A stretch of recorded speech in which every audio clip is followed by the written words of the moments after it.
جو کام لا یعنی ہو، بے فائدہ ہو، وہ اگرچہ گناہ نہ ہو مگر مضر پھر بھی ہے۔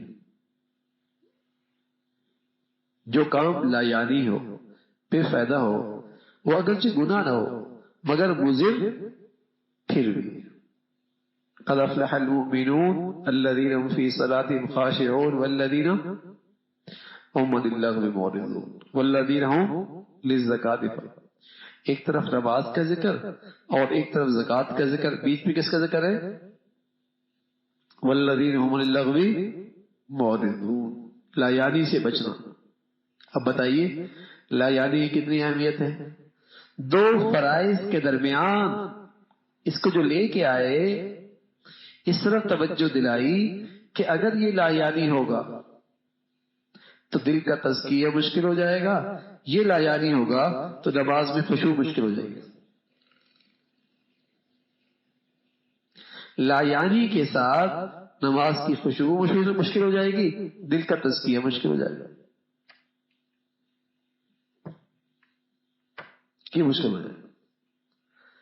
تو لا یعنی چیزوں سے بھی بچنا چاہیے، بے مقصد چیزیں، کھیل منع نہیں، لیکن اس پہ نیت کر لیا کرے، ایکسرسائز، تاکہ دماغ صحت مند رہے، جسم صحت مند رہے گا، دماغ صحت مند رہے گا، ٹھیک ہے؟ لیکن وہ اتنا ہی ہو کہ جس سے آدمی میں نشاط پیدا ہو جائے، اتنا نہیں کہ کھیل کا بخار چڑھ جائے۔ جیسے گھنٹہ فارغ ہوا فٹ بال ہاتھ میں، جیسے پیپر سے فارغ ہوا فٹ بال ہاتھ میں، ٹھیک ہے نا؟ جیسے پیپر سے خالی ہوا گیند بلا ہاتھ میں، پرچہ بھی دے رہا ہے، خیال اسی کا ہے، جلدی نکلیں گے کھیلیں گے تھوڑا سا، یہ بخار ہے، یہ بخار ہے، ٹھیک ہے نا؟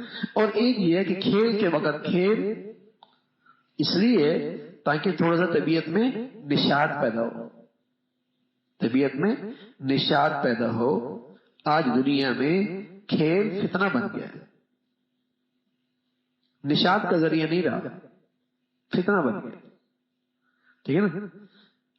بوڑھے بھی کھیل رہے ہیں، نوجوان بھی کھیل رہے ہیں، مرد بھی کھیل رہے ہیں، عورتیں بھی کھیل رہی ہیں، لنگڑے بھی کھیل رہے ہیں، نبینے بھی کھیل رہے ہیں،